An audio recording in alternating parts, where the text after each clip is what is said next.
मेराज की रात जब नबी पाक से रब करीम ने कहा कि बोलो महबूब क्या चाहिए, किसी कमजोर रवायत में भी नहीं मिलेगा कि नबी पाक ने कहा अल्लाह फातिमा के लिए कुछ दे, अल्लाह हसन हुसैन के लिए कुछ दे। उम्मती भूल जाता है, इसे ख्याल ही नहीं आता, ये सोचता है कैसे हुजूर की फरमाबरदारी करूं। मेरे नबी करीम अलैहिस्सलाम फरमाते हैं जब रब ने पूछा कि अभी कुछ मांग ले, ना हसन की बात, ना हुसैन की बात, ना फातिमा की बात, ना अली की बात, ना अबू बकर, ना उमर, ना उस्मान, ना तलहा बिलाल, नबी पाक ने कहा अल्लाह तू मेरे साथ गुनाहगारों की बात कर, ऐ अल्लाह तू गुनाहगारों की बात कर, ये भूल जाएंगे, भटक जाएंगे, ऐ अल्लाह गलतियां करेंगे, तू क्या करेगा।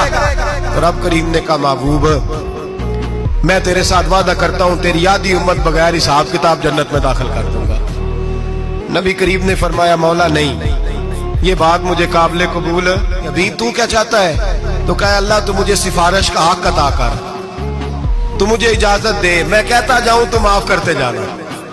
आधी वाली बात काबिल कबूल है, मुझे हक़ शफाअत दे। नबी पाक फरमाते हैं मेरे रब ने मुझे सिफारिश का हक दिया है, मैं कयामत में सिफारिश करता जाऊंगा, अल्लाह मेरी उम्मत को जन्नत अता करता जाएगा।